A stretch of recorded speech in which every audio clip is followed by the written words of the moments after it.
Hello, Eno. Good to see you. Absolutely great to see you. See you. Yes, I hear you've been on break. Yes, yes, bit of a break. That Yeah. may, in fact, be a better word for what we're looking for than retreat. Mm, absolutely. Um, Mm, yeah. No, that's how I try to Just view. Yeah, it yeah, continuously, like you say. Yeah.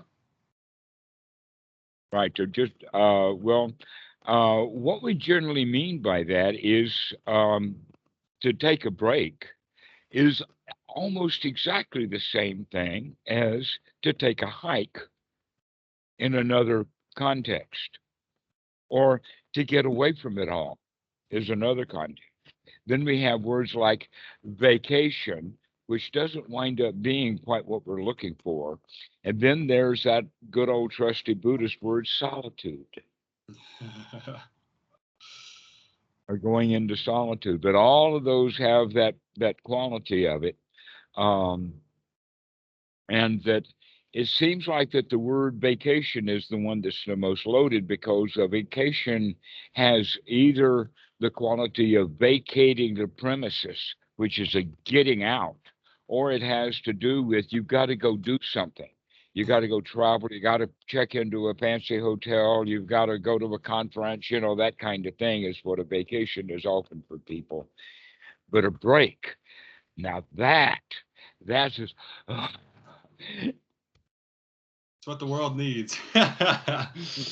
exactly. Absolutely. Um, that sometimes I use the analogy of, um, because I was raised a bit in that situation, that you're out in the field picking cotton, carrying a big bag, trying to catch up with Grandpa because you've got a bet with him over who can get this row of cotton picked first.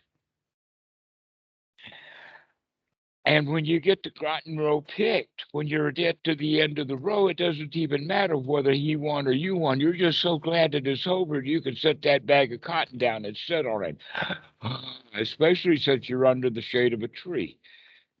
And just relax. Because I've had that experience and I remembered it enough to understand that that is, in fact, quite a lot of what the Ānāpānasati practice is to put that cotton picking cotton bag down and sit down on it and relax. Absolutely. Yeah, totally.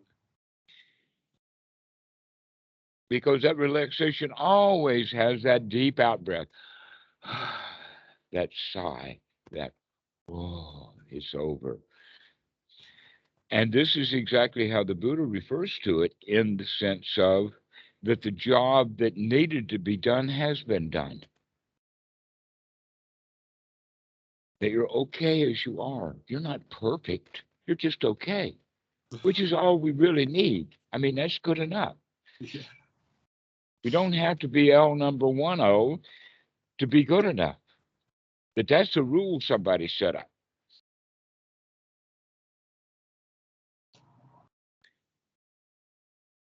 And so, congratulations, you're on break. You broke it.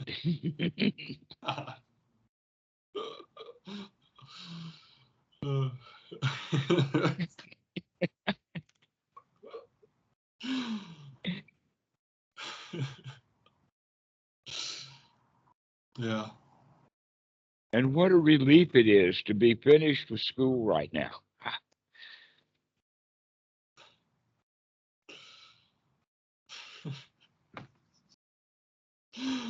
Yeah, totally. Absolutely. Yeah, so that's the feeling that practicing on Anapanasati gives, that feeling of, oh gosh. And so practice this well, this sense of utter relief. So because you can have that now anytime that you know basically that you can do that and how to get yourself into it. I mean, look at the little story that I just told, and Yeah, totally. I guess it often feels like work to do, like Ānāpānasati itself. It's easy to make it into work or whatever, and because we're so worked up into that or whatever. But I think this, like what you were saying, like this having a story aspect of it, I find very helpful. Yeah, totally. So anyway, you had a question also. Yeah. I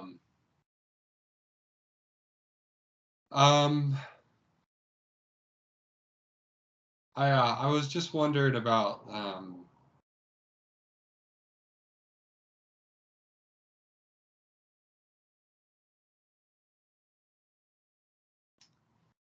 attachment. Okay. Specifically, I'd say to relationships. And yeah, I don't know. Yeah, I had a friend over for like a week, and I knew going into it when they left, it was going to be painful. I came into it being with a very great, I don't know, in my opinion, like some of the best practice I had had for a long time in terms of not desiring and being consistently aware and all this sort of stuff. And then, as time went on, I knew it was going to be a challenge, Could you put it in the term of that you miss her when she's gone? Is that what we're looking at? Yeah, definitely. Okay, and so you're talking about this feeling of missing her. Sure. Okay. Well, let's look at that from a slightly different perspective for a moment, and that is that in Thai language, they don't say "I miss you." They say "Kit Tun Kun," which actually translates into "I've been thinking about you." Okay, and that's basically what you've been doing in reality is just thinking about her. But you're thinking about her and feeling bad.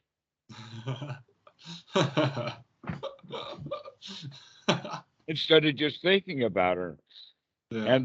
And in fact, the reason that you're thinking about her is because you enjoyed her company. So now you can actually enjoy thinking about her instead of thinking that it's her that made you feel good. It was your thoughts about her when you were with her that made you feel good in the first place anyway. So why don't you continue feeling good with the thoughts you have about her because you already know what she looks like. That's good. That's pretty powerful. Yeah. It is so nuts. That's the clinging. Yeah. And that's the part that we do ignorantly, which means that we do it out of instinct. Okay. That in basically what it means is that she was doing some first class nurturing with you. She was just really rubbing you right up and you liked that. Sure. And you missed that when in fact you could do it in several different ways. And one of the ways is that you can remind yourself that you really enjoyed it when she was rubbing you up, and you can get back into that feeling directly. Or you can work at it even more directly than that and recognize you don't even need her to rub you up. You can do that too. It's called Ānāpānasati, by the way. Totally. And it is stop having the rule that you need her to feel good, which is the rule that the child is following, is so the child feels bad because he can't get what he wants to follow some stupid rule. But wisdom would say, wait a minute, feelings are feelings, and we can talk ourselves into it. if we throw the rule out. And the rule that you're kind of inherently following at this point is that you need her to feel good. And that's not really a rule. That's something that you made up, I guess, or maybe you saw someone else like your own mommy and daddy play that rule out. It's an old rule. of humanity. Totally. And it's based upon ignorance. But humans were really ignorant way back in the past. Why don't we wake up and recognize that many of the rules that we have, that we follow, are actually ridiculous? Totally. Yeah, no. Yeah. And I guess that makes sense because it's like, you know, like you say, friendship is the whole of the Dharma. Yes. And, you know, so I want to be able to appreciate people as much as I can. Well, you're not appreciating her when you're feeling bad, because you're actually blaming her for you feeling bad. And you wanted to put demands on her, like come back. Oh no. So I can feel good because I miss you. No. I mean, I think I'm far enough into practice to know that, you know, like that clinging, you know, it leads nowhere good. This is a very, very typical example of it. So, And you can testify how painful it is to miss her. And you were actually talking yourself into feeling bad. Totally, yeah. It's hilarious. It's so It funny. is. It's so funny that this is never it's never talked about like this, but it is like, you know, it's what's happening at a very basic level. You know, it's just I don't know. I guess I don't know. I guess it's just non-Western, right? I mean, it's just not part of our culture to think about it in this way. Is that how yeah. I feel so extraordinarily lucky, and the kind of lucky that rubs off, that I have been in the Asian culture long enough to really take a good hard look at these questions or these issues, and that I picked up the skills in psychology along the way to be able to do that kind of examination and have the language to discuss it in. And so I feel really, really grateful. I mean, I have just been, in the company of giants, literally. And I feel so grateful for them. And so I'm glad that we can pass that along, because you're one of the kind of students who can really appreciate this because of the education that you're getting. I really love when I have psychologists and philosophers as students. Yeah, no, I mean, obviously appreciate it a ton. It's like you were So saying. you had another question aside from that about the attachment. Now that I think that what a piece of easy work that was to figure that out. Is that, yeah, it's okay to think about her, but think loving thoughts about her, and that how much you do enjoy having her around. Yeah. She's not your mommy. She's not there to take care of you. Yeah, totally. So I guess the other question that I had, I feel like I understand it to an all right degree, but I feel like it's good to return to, because I just feel like, I don't know, I feel like I've made a lot of progress with it in talks that we've had, but there's still a lot of work to be done in terms of how to handle fear and uncertainty of the future, which I know is just like, if friendship is all the good of the Dharma, then that's all what it is against, or whatever. Has there ever been a time that you remember or recollect where the future has ever been uncertain, or in fact that you knew what the future was going to be? I won't claim it. I will not claim that. No. Okay. I mean, even card sharps or guys who play the 3-card Monte and other things like that, the shell and the peanut, and all of these kind of games, even they think, because they've got the edge or the advantage, or they're running the thing and they're setting the rules, that they'll be able to get away with it. but they don't always even get away with it. We don't know what the future is going to be. The future is actually quite uncertain.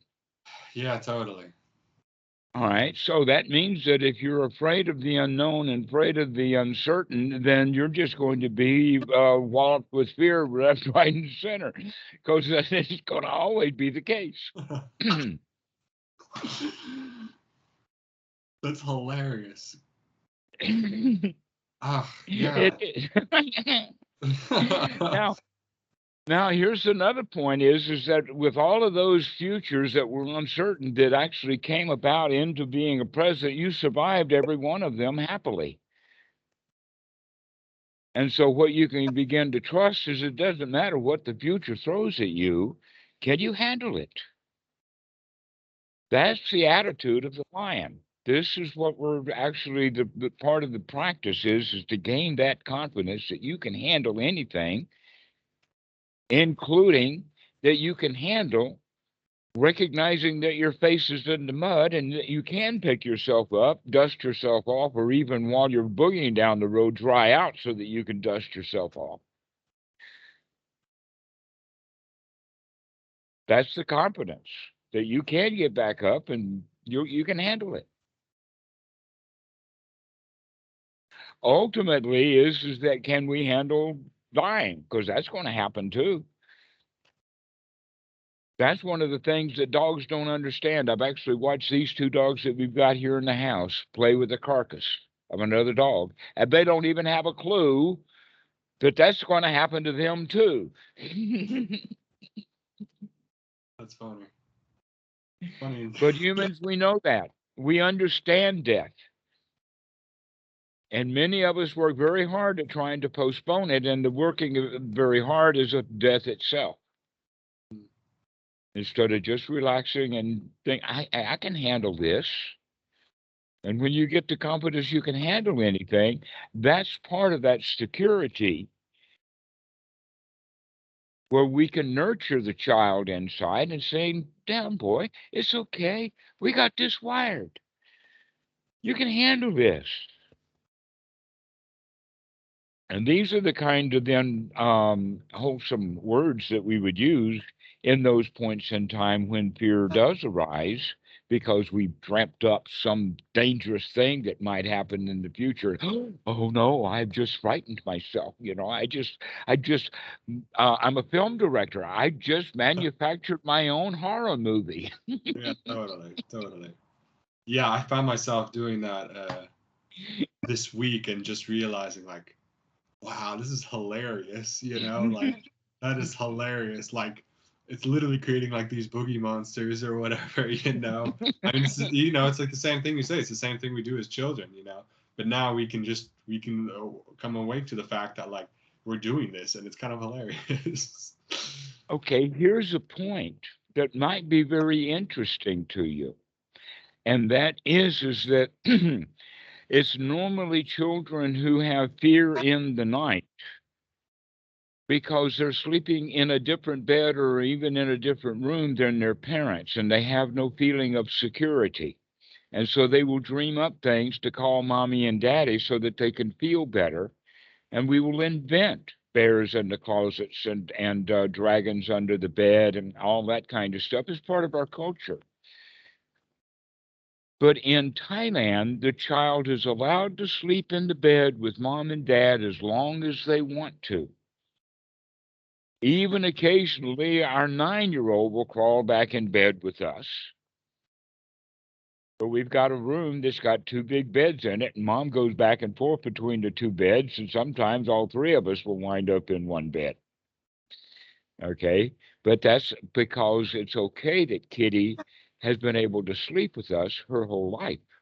And I've been playing games with her about boogeyman and things like that. In fact, the standard wording that we use is woo-dee-doo, but it always winds up a big hilarious kind of outcome. Totally. All right. Totally. And so girls and boys, little kids who are raised that way generally do not have the fear of the unknown and the fear of uncertainty nearly as much as children who have been put is almost a tail end of the abandonment issue. The feeling of being abandoned, and if you're abandoned, that means that you will die. It's a life or death situation. Like the girlfriend leaving the house, Yeah, and you sure. get upset afterwards. That's actually, technically, that's an abandonment issue. Yeah. Totally. But I didn't want to get all highfalutin and psychological with you right in the beginning. We wanted to solve the problem first. Then we bring up these big hammers of terminology and whatnot. Yeah. Yeah, we kind of feel abandoned. So you can, I don't have to ask you, but you can reflect upon when you were a child. Did you actually feel abandoned at any points? That you were let down, that they didn't live up to your expectations in some way or another, which can be really real. I mean, some children or babies survive being dumped in a dumpster and abandoned that way. That's the ultimate issue. Or the reverse, when they won't let up. Oh, right, exactly. Then to have the helicopter mom, right? It's actually a dirty side of the same shiny coin. And that is that the child has no capability of being able to manage. They're afraid of everything without mommy being there. Funny how we get like that. We wind up in a lose-lose situation regardless of what. When we don't do it mindfully. Yeah. Which is, again, that in that case with the child would be a balance. Totally. The middle path. Yeah. That we don't push the child away, but we also don't cling to the child when it wants to go off on its own. The Tam used to scream when Kitty would get out to the road because she was afraid she'd go into the road. So I asked Kitty, do you know what a road is? Got cars, huh? Have to be careful. It's dangerous out there, right? Okay, Mom, you get that? Kitty knows. You don't have to yell at her.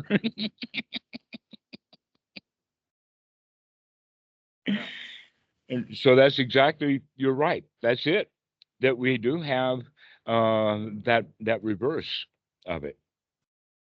But the clinging that we have is done instinctually, and when we can wake up to that, we can manage it well, as opposed to denying its existence. That this whole idea of denial, I think, is where a lot of Western Buddhist meditation practitioners get. They think that they're over stuff, and then they deny that they still have it without re-examining it. Sometimes even when somebody's telling them right in their face, they still say, no, I'm not angry. I'm just being loud. Yeah, totally. Yeah, Western Buddhism is a funny thing, but it's hard, having just no or little to no, I guess, exposure to like anything other than Western Buddhism. It's hard to like see the comparison. Actually, we could point it this way, that it is, and here's the point that we can say it in very simple language for the child to hear. It's okay to screw up. Mm-hmm. It's okay to screw up. How are you going to ever learn anything if you don't screw up? Mm-hmm. Because when you're screwing up, you see you're screwing up and you know that you're screwing up, and then you see, oh, doing that is a screw up. Therefore, I can avoid doing that. But if we deny that our screw ups are screw ups, because we're not supposed to screw up, we got some rule, that we're not supposed to screw up. I mean, they teach that one really hard in schools. The bullies will always take advantage of it if the teachers don't. And look how many of us go around our whole lives trying to avoid screwing up. When in fact, we already screwed up. So we're actually just going around denying screwing up, living in a dream fantasy world, thinking we're something that we're not. So being honest with ourselves requires it's okay. We have to have permission to be a screw up. It's okay you screw up, because if you screw up, you can see it. You can recognize, hey man, I don't like screwing up like that. I'm going to stop doing that. The Buddha actually refers to this as the fourth knowledge. The fourth knowledge is that it's really not necessarily okay to screw up, but more in the way that it's stated is that it's not okay to deny it. That's interesting. So would you say that, like, in a way, I guess it's not really comparable, but in a way, Western Buddhism is kind of like in what Proto-Buddhism was in the time before the Buddha in India, in that we're kind of like just screwing up or whatever and trying to find our Right. hopes. Right. Right. Enlightenment means you never screw up again, which is exactly as ridiculous as love means you never have to say you're sorry. It's the same thing. It's just a different phrase of the word there. Okay. So because we are screw ups, that's being a human. There is no such thing as perfection. There's just reality. There's dukkha and being no dukkha. Screwing up does not have to be dukkha. Screwing up can be liberation from dukkha when it's kept right. And so always be willing to say, hey, it's all right that I screwed up. Wow, what a relief it is. Get that off my chest.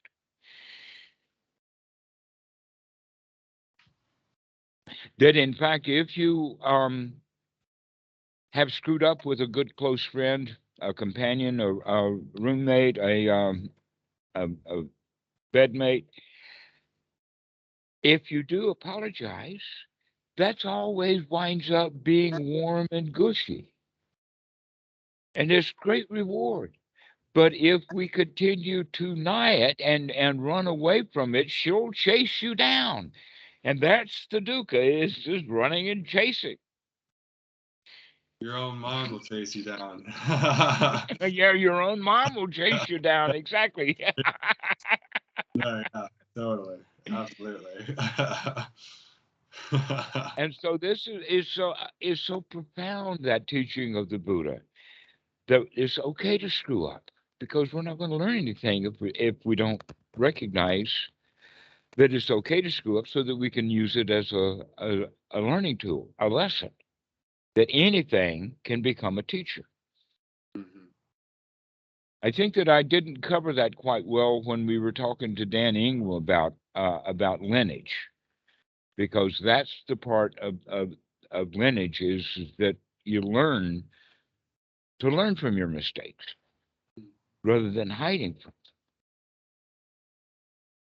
And it takes a Sangha, it takes a kind of a special situation for many to get that. That's what we're trying to gain now, is for people to really screw up and let everybody see that we're screwing up and deal with it, so that we can get over it. Totally. I'll tell you, that is difficult for me to do. But that's why we're here, you know? That's why we're here. Absolutely. That's why we're here. Exactly. Yeah. Totally. Let's clean house, even if we don't like some of the best we find. Totally. So then, going back to the question, how does fear exactly relate to attachment? In terms of, I guess what I would guess is, or what I think is, that attachment is Fear of loss. Yeah, attachment Okay. to a certain That if we wanted it and didn't get it right away, and then wanted it, and finally we let us say talked our selves into being satisfied that we've got it, the next rule that comes along is that you have to take care of it and keep it, because if you lose it, you'll feel bad, you'll feel sorry. Now, that happens big time with people with an abandonment issue. That's it. That, in fact, that we lose something that we thought we had, and it's gone. And being unsure of the future and uncertain, will she come back? That's the whole idea about the abandonment issue. It's not that she went away, it's that she won't come back. That's the fear. The fear is she won't come back. And the fear is also, and I can't take care of myself, I shall die without her. That's the underlying instinctual self-preservation, instinctual part of that. That's just so hilarious because there's so many poets that I like that say that exact thing, you know? I mean, it's literally that exact thing. Like, I shall die without her, you know? Like, that's so funny because it's like we put it up as like this is like the highest art or whatever when it's just instinct, you know? I mean, that's groveling. He's groveling in instinct. yeah, totally. God, that's funny. It's not the highest of art. We've tried to raise it at that level and call it pathos, and make big plays out of it that everybody goes to get bad feelings vicariously. It's a whole lot more delicious to go to a horror movie than it is to actually um, spend the night in the cemetery or go to the haunted house and spend the night alone. Nobody wants to do that. Or spend the night without a light in a cave. Nobody wants to do that. We don't even want to do it out in the woods. We want safety and security and all of that, but then we want to go get horrified vicariously because we know it is safe deep inside. The child, loves to pretend. Now it's a pretend game.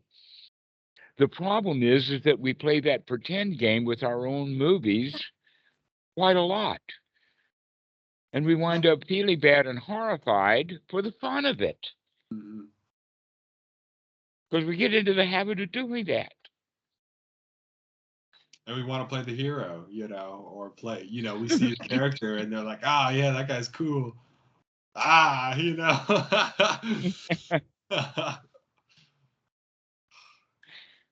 So you had another kind of question about morality. Can you re-express that question? Totally. Because we were talking about two kinds of sati in terms of the unremitting sati that we have continuously to remember to wake up and to remember to have wholesome thought. And then the other kind of sati to remember to learning from situations and remembering to avoid situations that we know are going to cause suffering. So I guess macro sense.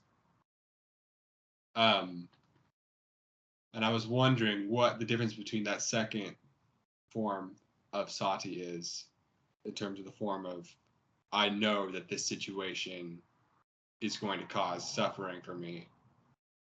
How is that different from murder? No, not murder. See, you saw where my brain was going already. But morality. Morality. Because I mean, we can avoid both using the same tools or whatever. All right. Well, the idea of morality or even ethics, and you know that they have in various law schools courses on ethics for lawyers. And the funny part about it is that the schools that are most famous for having courses on ethics wind up having the lawyers that are the most shysteristic in history. Places like Yale and Harvard, they wind up putting out some really, really strange lawyers. Absolutely. Okay, so it doesn't always work out the way that the university wants it. In fact, one of the ways of really understanding the laws well is so that you know how to dance with them. Which and dancing with the laws, for in some people's expression, is being outright a criminal and good at it in other people's expressions. Because he can't get caught. He's really good at dancing with the law. He knows it really, really well. He studied it really well. And so now he's one of the biggest crooks in history. Absolutely. All right, so now we're looking at it. The rationale then is that a law is a law or a rule is a rule, and everything is going to be that way forever. It's like right or wrong. That's what morality is all about. And ethics is trying to apply that morality to an individual situation, or let us say to a professional groups of situations. And so we try to teach our kids morality, right or wrong, by giving them a whole lot of examples. Because really, if you think about what real morality is, it's got to be studied in the sense of recognizing what's right for right now. But we don't teach it that way. We teach it as if it's right now, it's right forever, and it has always been right. And if it's wrong right now, it'll be wrong forever, and it's always been wrong. And that we get really grandiose about that in the sense of having um, God's law, because that makes it really strong and really, really kind of permanent, which means that it's really big infraction whenever those kind of laws are broken. And they've got a few favorites like heresy or taking the name of God in vain or whatever like that.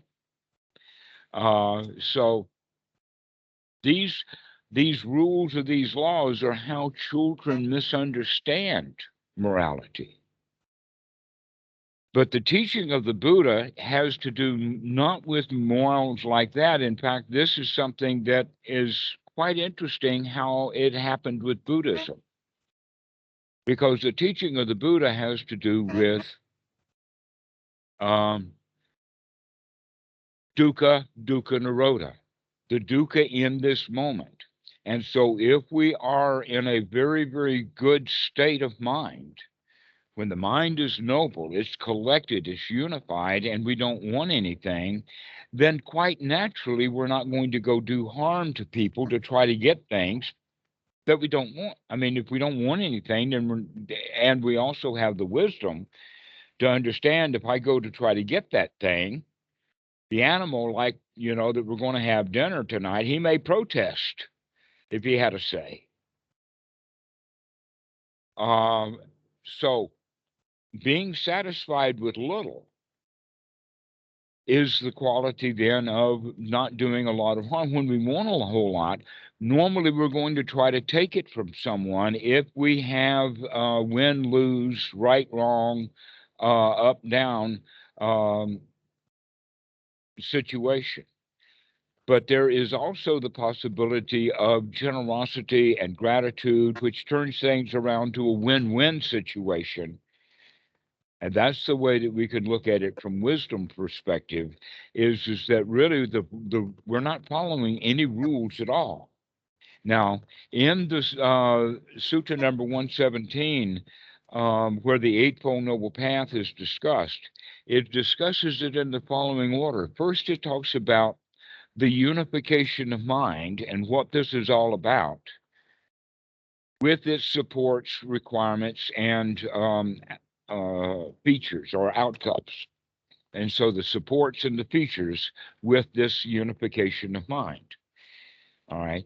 Now, this word Arius, sama Arius samati, has been translated into concentration, and that's where people miss the point.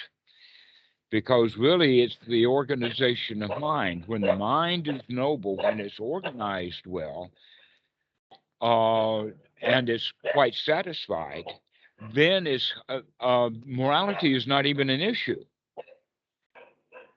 But looking at it from the outside, it means that the morality is actually at a very, very high standard, because we're not going out doing things that harm people because we want things.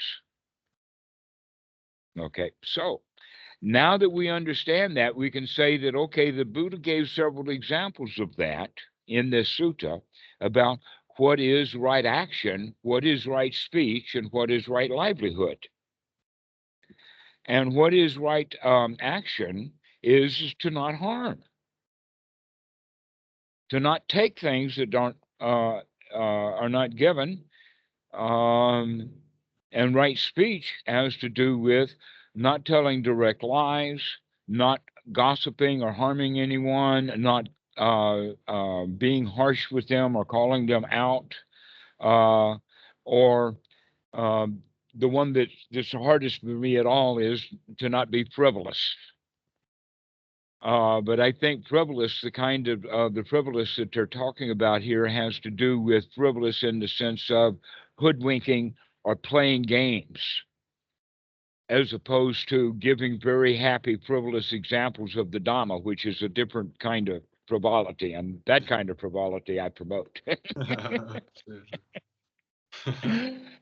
Now, what has happened with all of this is that people have taken these aspects that a noble-minded person would exhibit and turn them into a set of rules called precepts, and put them into the Pali, and then everybody's got to sit and listen while the monks chant Panati pata we ramane sakavaram samatiyami. Tena dana we ramane sakavaram samatiyami. Kame su me chatara we ramane sakavaram samatiyami. Musa wada we ramane sakavaram samatiyami. And then Sura Maria Macha Pamatadana we ramane sakavaram samatiyami. And those are the 5 precepts that are given.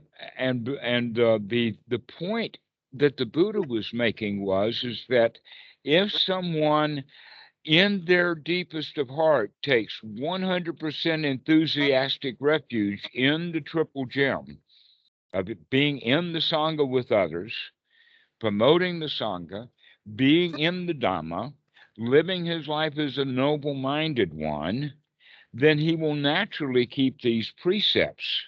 And so the triple gem and these 5 precepts are deeply wrapped up then with, in later times, in the sutras in the Samyutta Nikaya, as this is the definition of the Sotapanna, which is not at all the definition of the Sotapanna. This is kind of the outcome of the Sotapanna that can be visibly seen, but these are not the qualities of the Sotapanna or the arrival or anything to do with the Sotapanna. It's almost like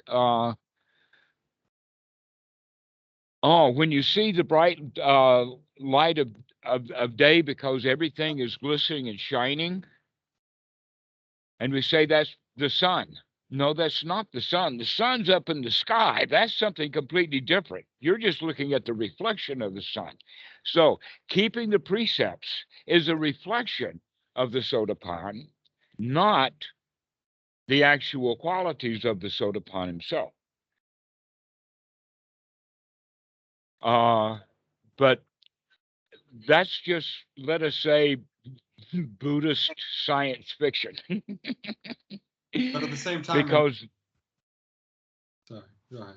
Go ahead. No, go ahead. At the same time, following the precepts helps you keep that noble mind, right? Because what's going on is that you remember the Sati. That's the Sati. You remember to follow the precepts. Okay. But the question is, do you remember to follow the precepts because they're a set of rules, and if you're going to not follow the rules, you're a bad boy? Or are you using these as actual guidance for wisdom? Yeah, I think that's the biggest one, because I guess doing that would be like following them just as rules would be breaking one of the rules, right? I mean, it's ritual, right? Exactly. Yeah, I think that's kind of, I don't know. I've been working with that a lot, I think, in terms of analyzing, okay, what do I see as rules that I, have to do in life, and just like kind of being like, it's okay. Most of the rules that we follow from childhood, we do it almost unconsciously. We're not even recognizing that it's a rule. Like the one that I was talking about, the rule is that I need a mommy to make me feel good. That's the rule that we carry around, but nobody ever would say that out loud. It sounds so ridiculous.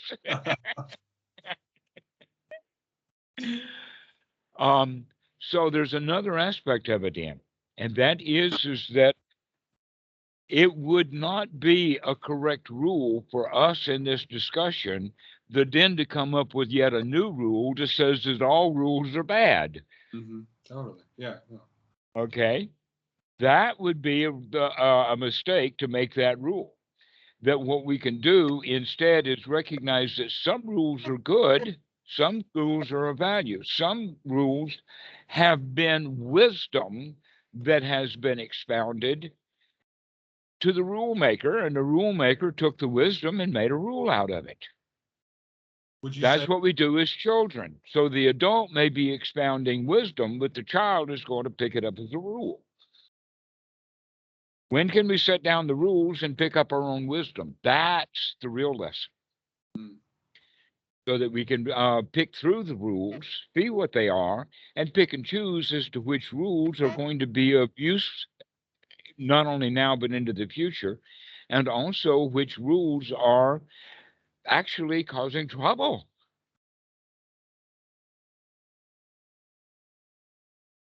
That generally, if the rule is made by a government, it causes trouble.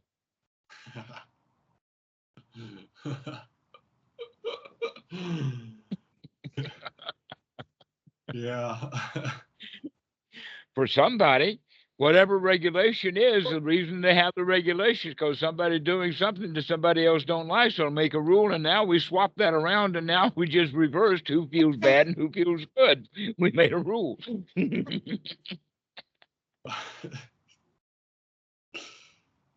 But would you say then that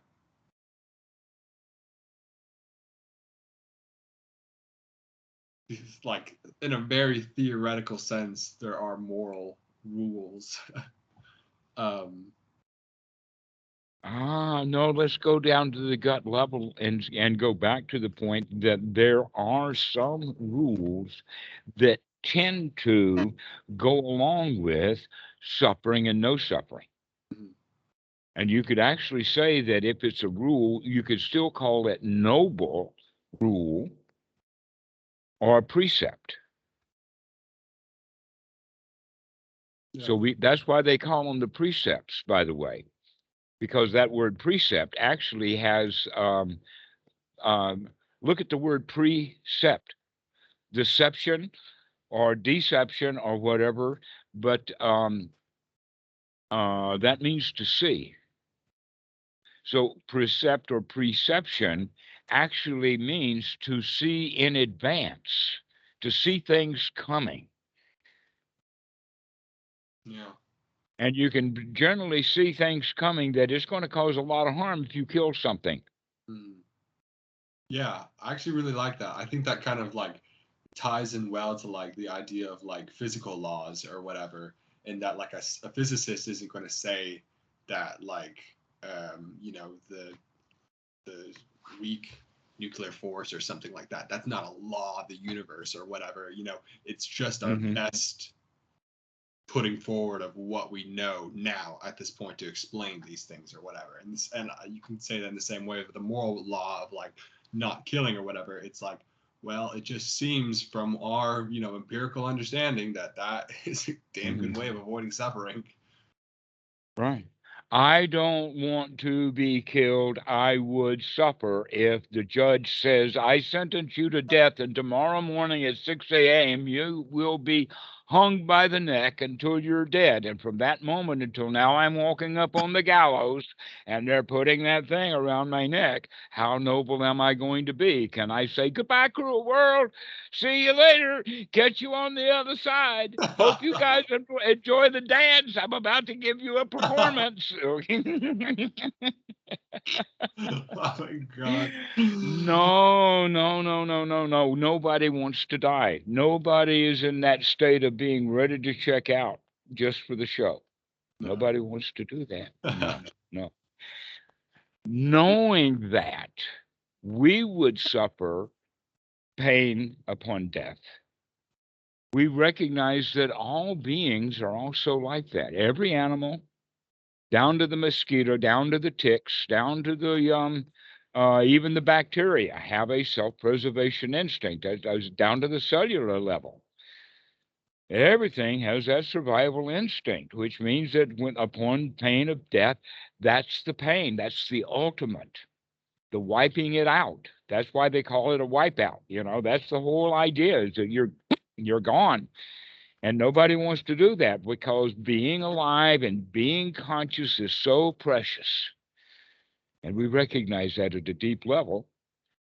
Why don't we practice Ānāpānasati and bring it right up to the surface so that we really get a good kick out of the fact that, hey, man, we're alive. We're still alive. We're kicking. Now we're dancing at the end of the rope, but never mind. I've still got a few seconds left.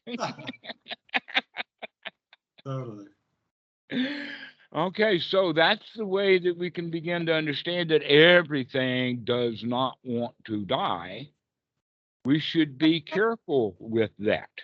And some societies actually go so far as to only wound the deer with the arrow so that they can apologize to the deer for killing it while they slit its throat. That's a very, very noble way of having to do it. Do it very consciously and only take that which you really need.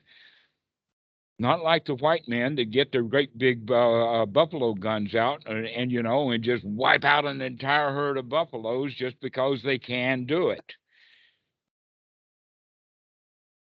Yeah, there's a lot of dark And history so, there. pardon? There's a lot of dark history there in terms of, yeah. Well, that's man's greed. There's a lot of greed in the human mind. And so this is why we have these laws and rules and precepts and all of that kind of stuff is to tell people to stop doing that kind of stuff. Being destructive and all of that. I mean, we talk about history and look up to people like Attila the Hun, when in fact Attila the Hun was just another butcher. There's so many of them.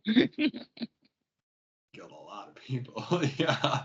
Yeah. Yeah, I don't know. That's a whole thing. I don't know. And so the laws and the rules and all of that don't really matter that much. What really matters is how does each one individual person look at their morality in the sense of not as a standard to live up to, but what is the easy way out right now.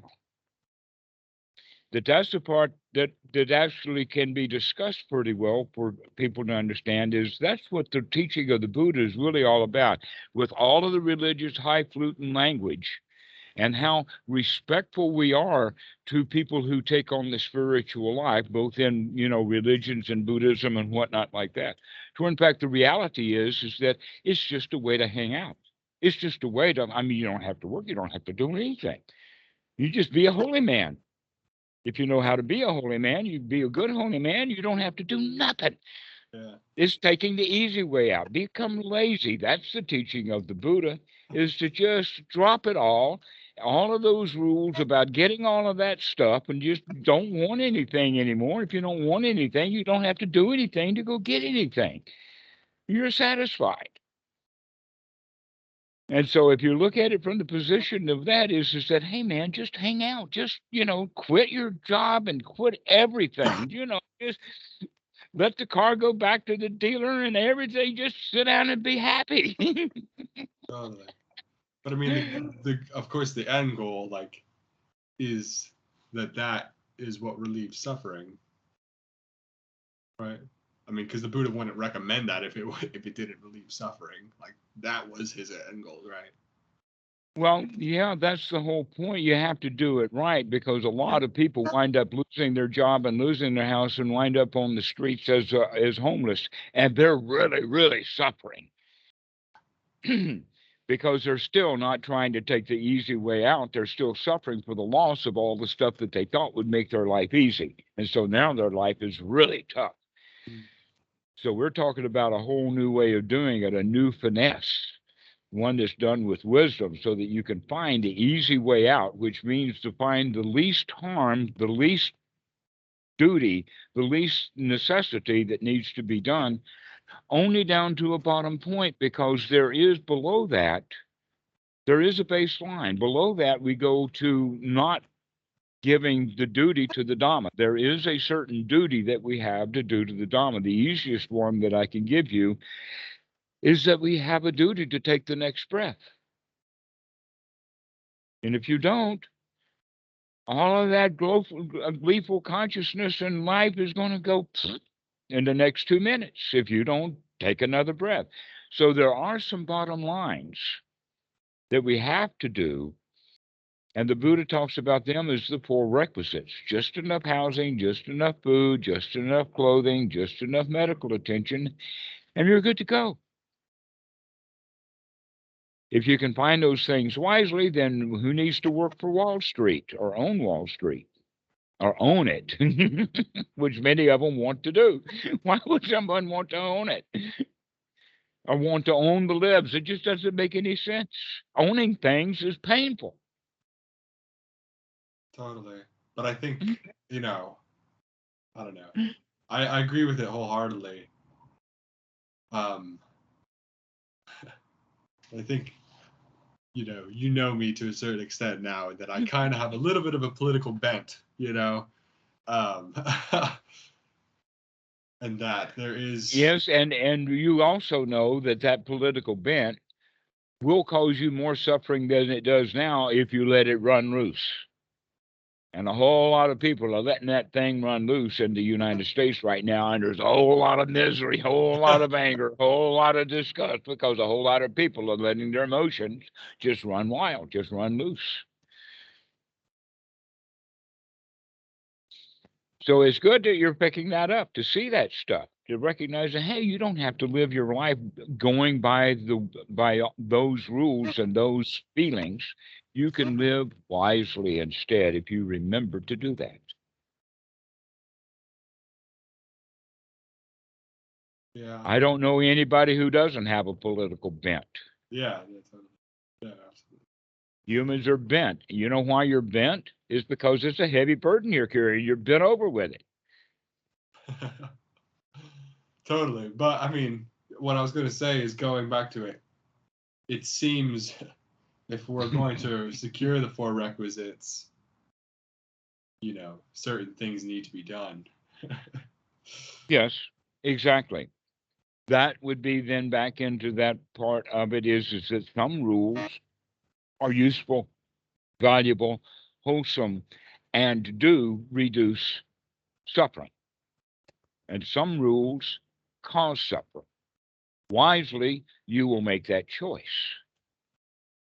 And that's what you're saying. Yes, but, and I'm saying, yeah, we've covered that. All right. I see now. I see it. Yeah. You got to do a few things. You do need to get those 4 requisites, but most people don't know when to stop. There is a time to set those rules down and relax and say, wow, what a good job I did there. We don't need to do anything right now. We're finished. I got enough. And we have to do that with everything, even knowledge, even ignorance. The final fetter is that we only need enough to be happy. We only need enough to enjoy. But the way that our, especially in Western tradition, has been taught is the more you know, the better off you are. And so there's always a grasping and clinging. I mean, how many Dhamma dudes have a whole library full of books, depending upon what they can afford? They keep buying books and buying books and buying books, That's the whole idea is that, no, you don't need a book. You need to read this book, the one between the ears. That's the book that needs to be read. But we cling to all kinds of things, thinking that we can't do it ourselves, that we need help from a book or from a guru, where in fact, ultimately, all they can do is help you light your fire. You're going to have to blow on it and get it hot and get it going. Yeah, but I mean, it's, again, I appreciate you. I'm seeing where to turn at every point,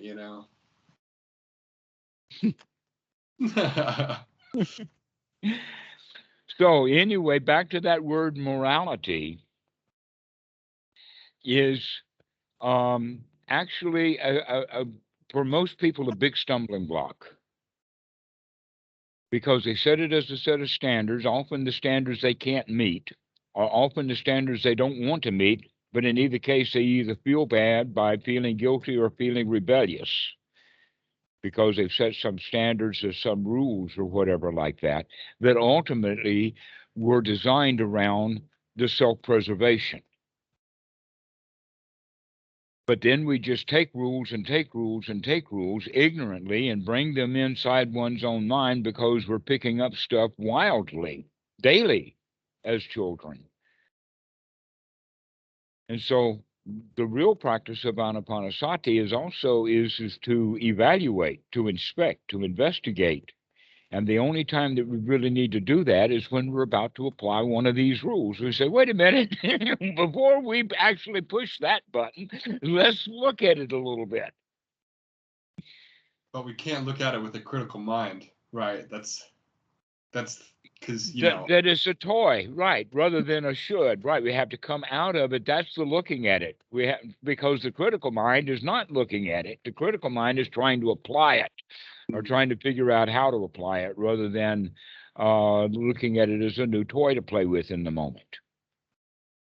Yeah. And often that has to do when we are catching ourselves in wrongdoing, because the critical mind and the rules, oh, you're not following the rules, you've made a mistake. Wait a minute, no, I didn't make a mistake. I'm okay. And so we go into a state of denial and all of that kind of stuff, which means that we continue to make that same mistake. But when you say, dang, ouch, that hurts. What is that? Oh, it's a splinter. Let me get that splinter out. Is a whole lot different. Is, oh, my finger doesn't hurt. Leave my finger alone. No, you can't look at my finger, Mommy. I won't let you.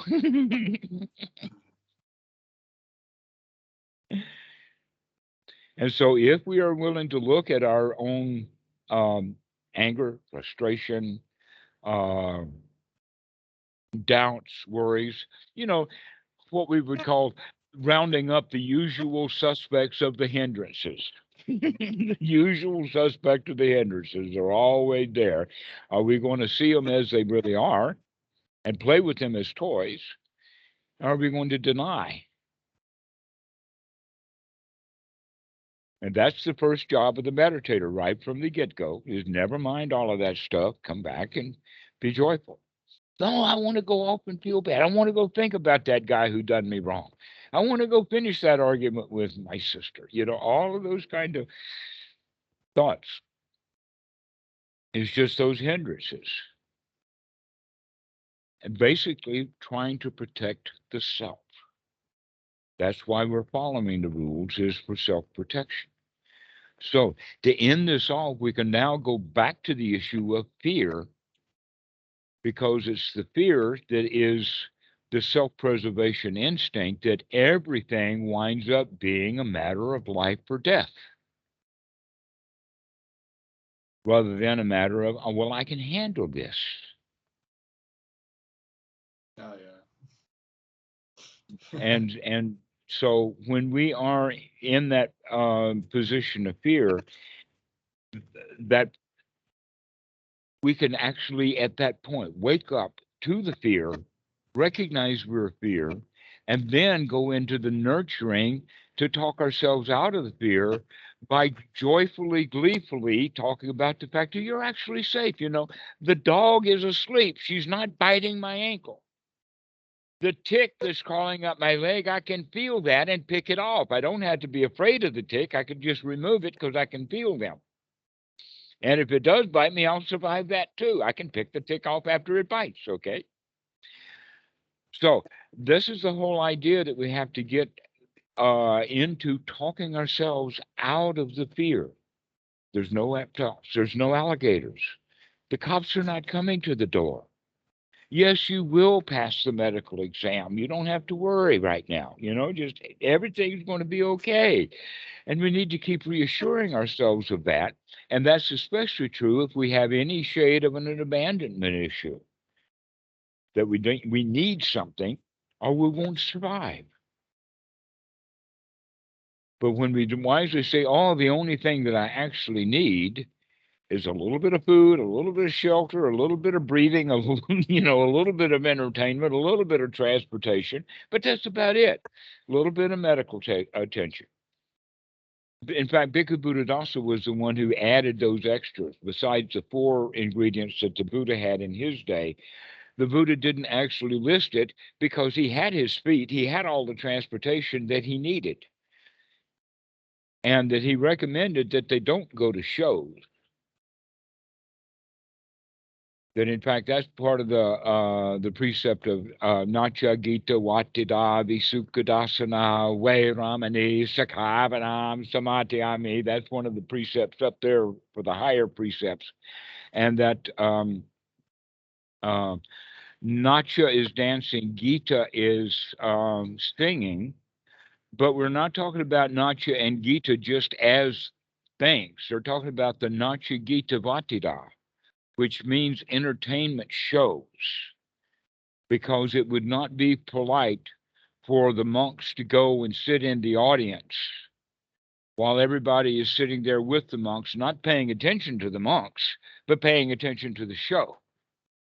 Okay.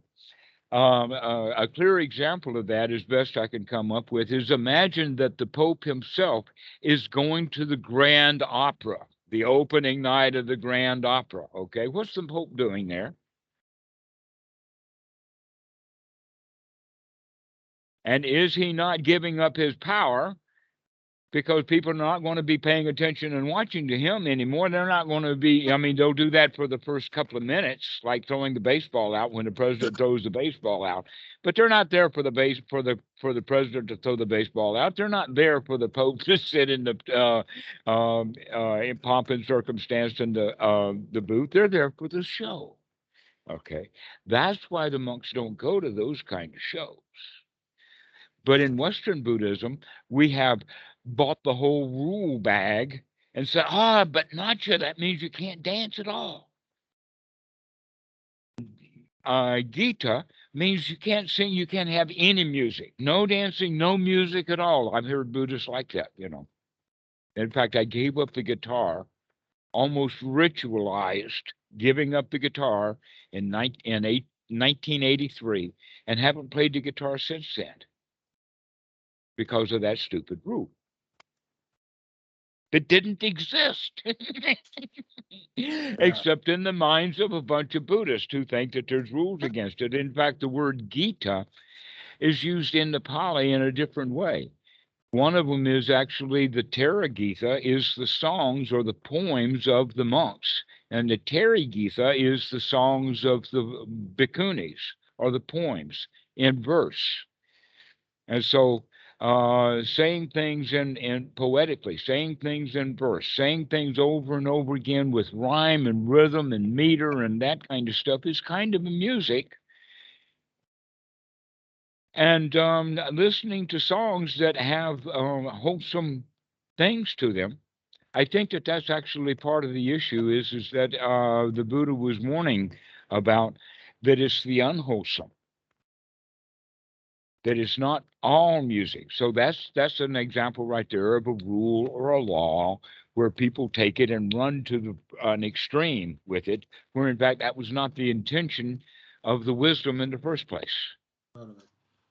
Martin Luther, the guy who made the whole Protestant Revolution and all that, had a really funny quote that you might have heard, because he was really big into music. He asked, "Why must the devil have all the good tunes?" Because it's like, and I think he said that humorously and sarcastically, and you I think so too, because you laughed after he said it. That he wasn't serious at all with that. No, I mean, but we can also see why he would say that kind of thing, because look at the kind of what you would call church music or churchy music that has to do with death and dying, which religions are all about in many cases anyway. And so you'll have like a mass in B minor. Bach's, I mean, it's actually beautiful, but it's also supremely ugly. intentionally, and so that's why Luther would say that about church music. And also it gets kind of sing-songy, but um, there's also a lot of joyful music within religion. Well, a lot of it, I think, Make a because joyful noise unto the Lord, and my Lord's right around here someplace. And, there he is. Yeah, he's because he's all over. well, I mean, a lot of because it was funny. Like after Luther said that, like they started taking like folk tunes or whatever, just removing the lyrics and replacing with like removing like "I love my girl, she's amazing," we get it down or whatever to like "Praise the Lord," and it's really hilarious, that they and I mean Well, they like do that in evangelical too. I mean, they even have a dance band up on the stage. Where all of these old pipe organs that Bach was playing, that was actually, in a way, the age of the musical instruments, or the era of those kind of music. I don't think anybody is in business of building actual pipe organs anymore. I think they've lost that art. And I'm talking about tracker, where you actually push this key down on the keyboard with various levels of keyboard that has a little stick in there that goes and pulls a little valve so that the guy who's turning the crank and making the bellows work will push the air into that particular pipe. Right? That's a real organ. And they don't make them anymore. They make them electronic now. Yeah, totally. No, I mean the technology is absolutely nuts. Yeah, so nuts. But yeah, I don't know.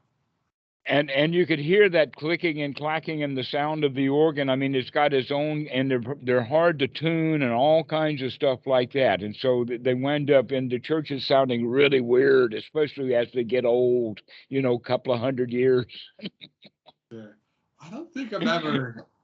I must have heard a live organ at some point. I can't think of one recently though. I'd like to.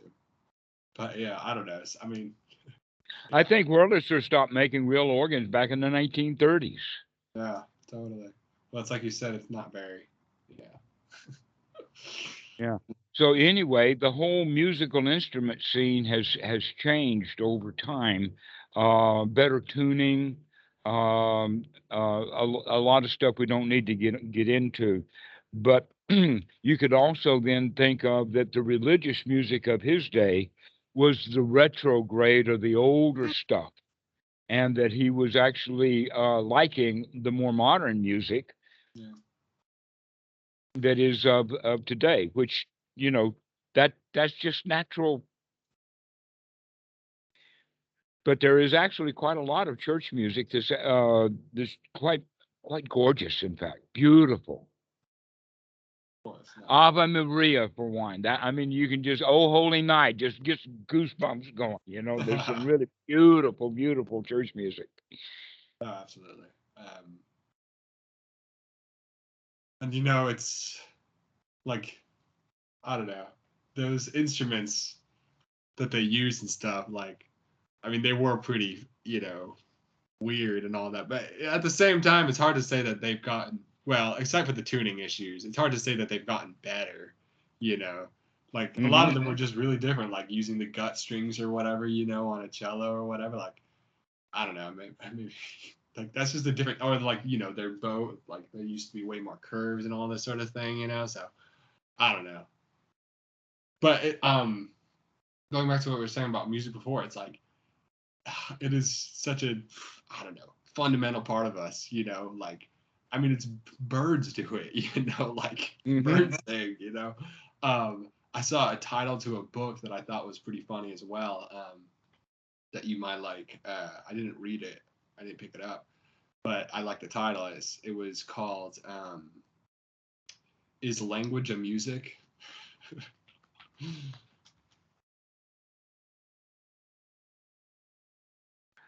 Both of those work together in reverse order. Is music language? Yeah. Yes, certainly. And when you got that over with, then we can go, is language itself music? The answer to that is that language can be both music and noise. Mm. That in fact, what you could say then is that the noble winds up his language is much more musical in quality. That he, in fact, will search while he's speaking for a rhyme here and there just to surprise himself and everybody else. Yeah, totally. And the rhythm and going over and over and over again. Mhm. That's the noble way of speaking, to where normal speech is likely to go off onto any tangent anywhere, moving from subject to subject without having tied back together. So the music then will, in a way, be the coda Mm. or the chorus. Mm. Okay, there's something that you do in the beginning and then in the middle and then the end. There is actually, you probably heard this about speech making, that to give a speech, you have to tell the audience what you're going to tell them. Mm. Then you spend a great deal of detail telling them all about it in the middle, and that's the larger part of it. And in the end, you go back and you sum it up and tell them what you told them. Yeah, no, that's philosophy. That's musical. Yeah, yeah, totally. No, Huh? absolutely. Yeah, yeah. No, absolutely. It's both Position. philosophy when it's done correctly. It's Yeah. good philosophy, and it's also musical. That's in fact, most pieces of music have that built into that piece of music. Yeah, totally. Is that repetitive part and going over it and over it again? But the best is when you think that it's not going to come back, right? And that it's like the piece is over and it's like, oh wait, but then it comes back, and you're like, oh my god, like that always happens with the flower duet. You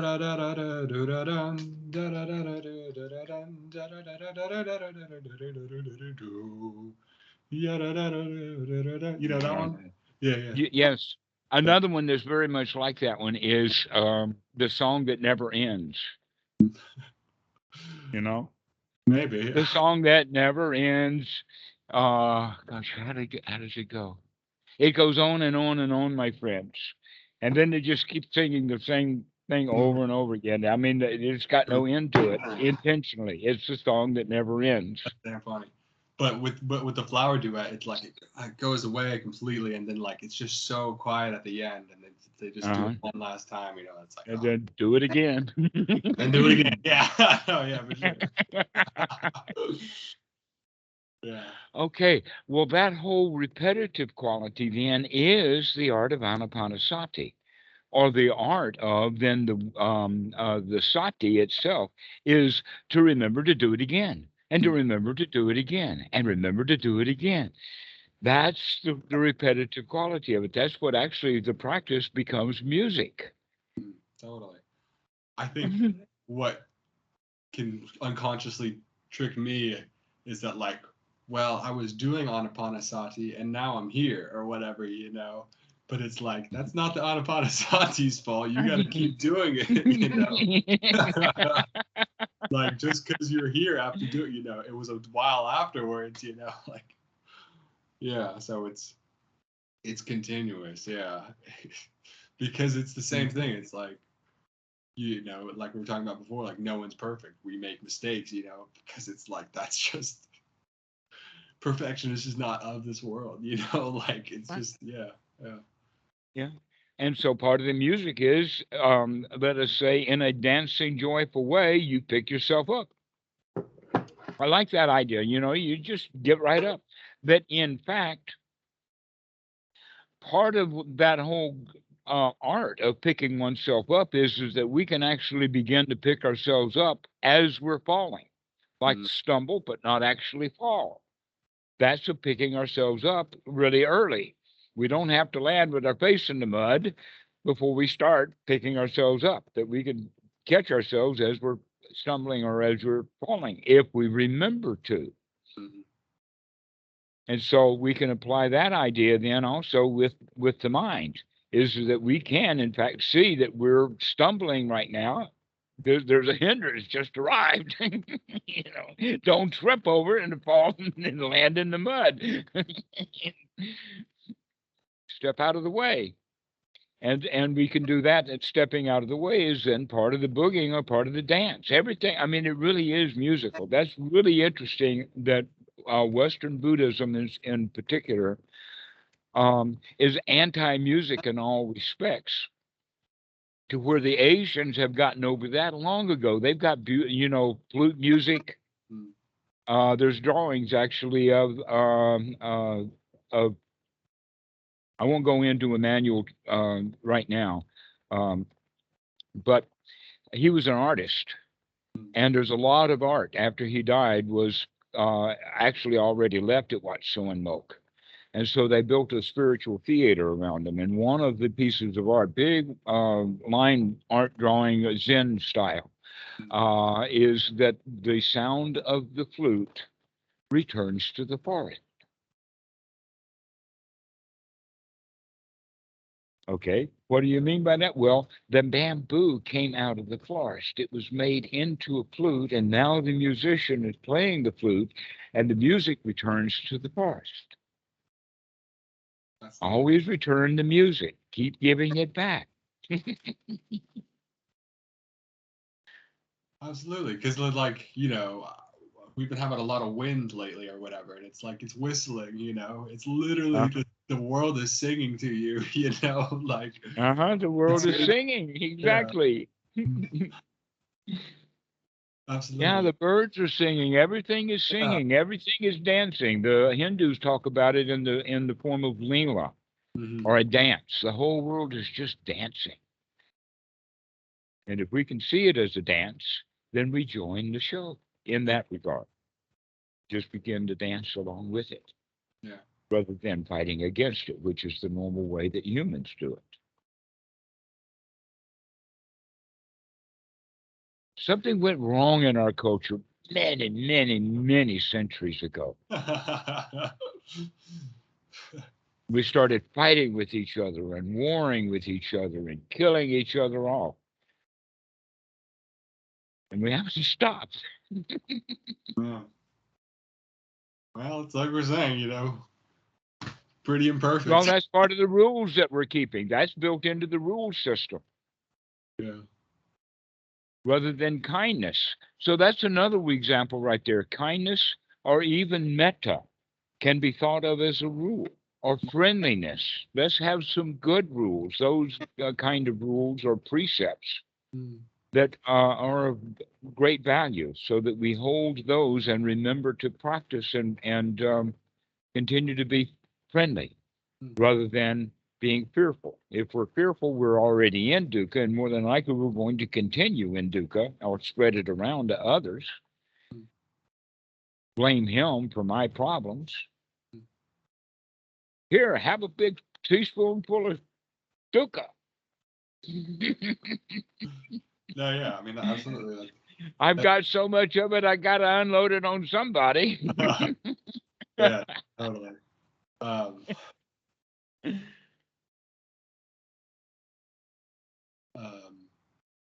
That seems kind of like an implicit rule of Buddhism, is that we have to approach things with an awakened mind, and remember to have an awakened mind in order to approach things. Yeah, but when we take it as a precept or as, hey, it's a really good idea. Yeah. Then it's useful. Then it's a toy to play with. Then it's of value. But when we say, oh, you've got to do it, then every time we fail at it, we're not willing to look at it. And because we're not willing to look at it, because we're denying our failure, we stay stuck. And we're in the rules, making it a rule and never being able to follow, or let us say not never being able to, but rather occasionally breaking that rule and feeling bad again.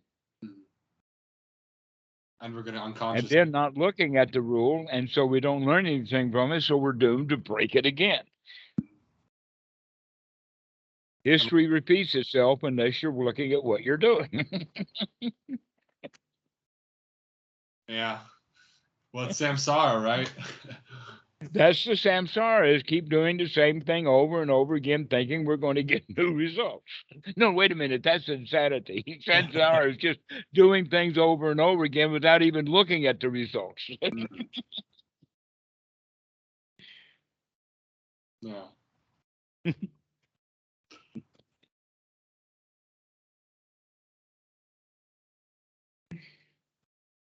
I think insanity in this case is actually superior in the way that most people operate.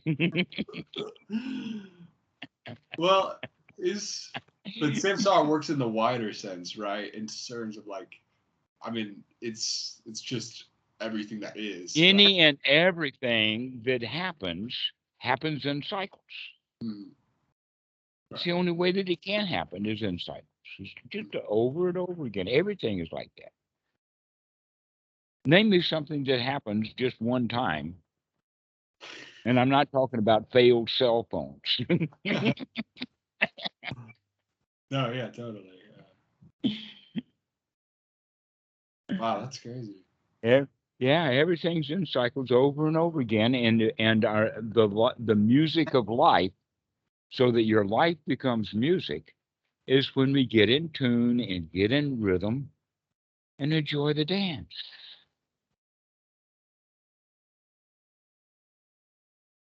which often has to do with nothing but just enjoying the show.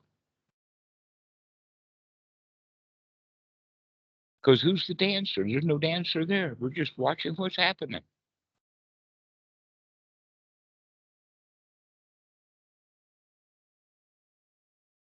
So anyway, this has been a really delightful conversation. We've gone off into several deeper aspects of things, and I really appreciate you um, hanging in there with it.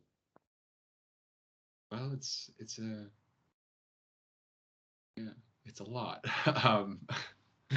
But I'm just really curious now, as for fitting things together, and seeing the unity, of the Buddhist system, to try to like bring things together because I feel like I understand like individual points, but I really want to be able to like connect things. Yeah.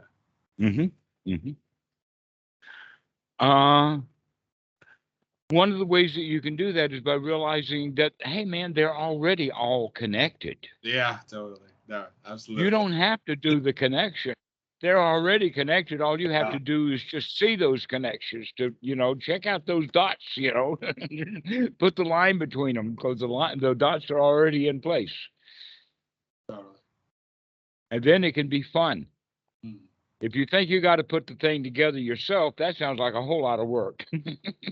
Getting back to that issue of that, in fact, the Buddha's method is um, taking the easy way out.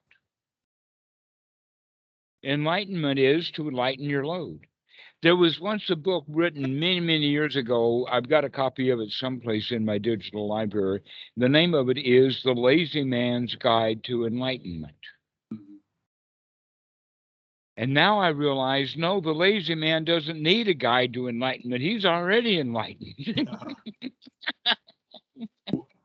I do think that that is one thing that I've really come to understand is that like, resisting certain things or whatever, it's not more difficult once you realize like the dukkha that they create. It actually makes for a way easier life.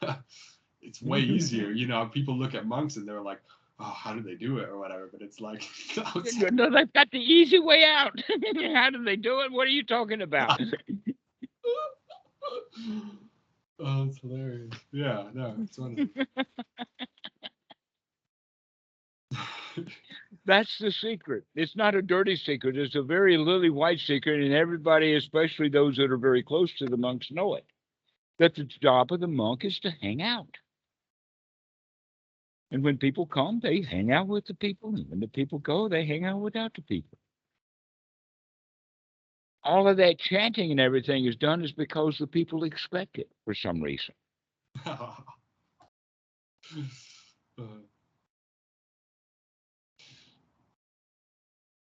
And yeah, well, the chanting's not a problem either. Just go along with it. Pick it up. There's no hurry.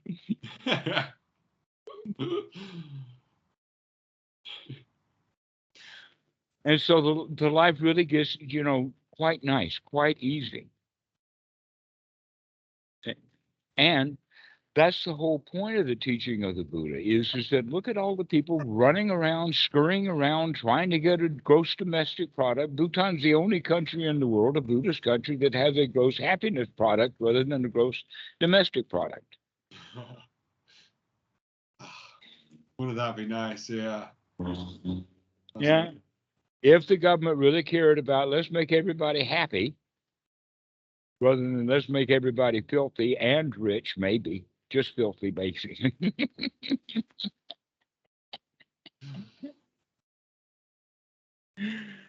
You got to get them angry to get them to vote. Afraid. Got to get them really afraid. Get them angry, get them upset, get them uptight, and then they'll go vote. Otherwise, why bother? But my point is, they can't get me angry. Why bother? Not my problem.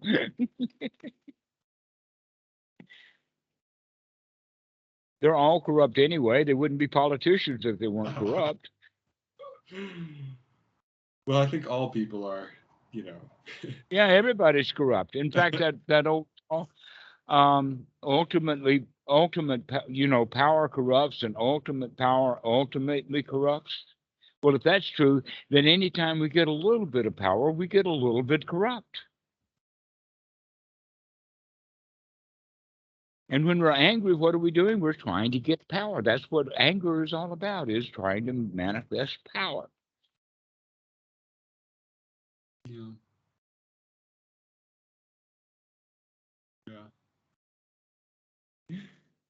That's what bullies do. They want power. They want their way, and that power is corrupting. If not the corruption itself. Because anytime that someone is acting with that kind of power around us, we feel afraid. That's the intention of exhibiting that power. With the idea that power, that fear is immediately transformed into yet more angry, and now you've got two people on fire, that kind of fire.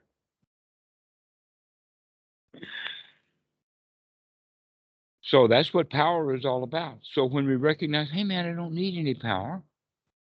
I get along. I can survive without it. I can survive without all the knowledge. I can survive without all the power. I got everything I need. I can just sit back and watch everybody else do their power trips instead. Because I can't stop them. They're too powerful.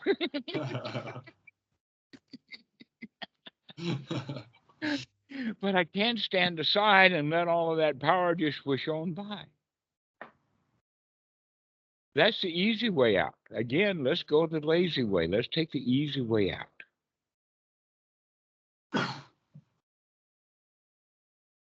So being a lazy man is the guide to enlightenment. All we have to do is remember it's not my problem.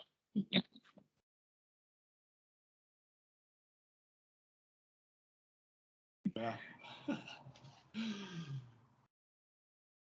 This is such excellent advice from the Buddha.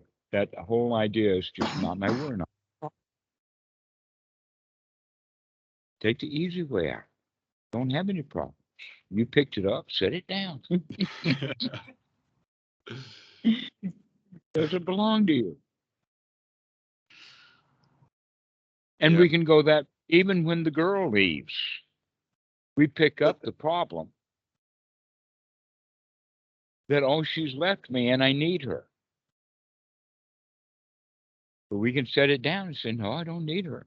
I can have fond memories and thoughts of her and just enjoy the fact that she's gone now.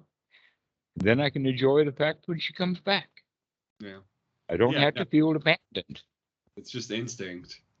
Yeah. Yeah.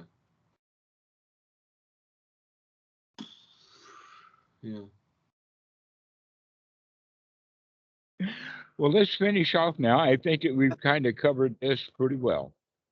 I think so too. Been delightful. Absolutely. Our job is done here. I can sit on my bag of cotton and rest.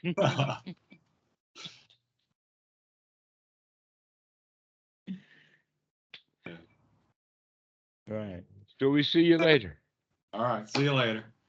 I Appreciate really it enjoyed it. immensely, Thank you of so course, much. as always. Thank you. Yes, but go enjoy your break. I'm doing it right now. Exactly. All right. See you later.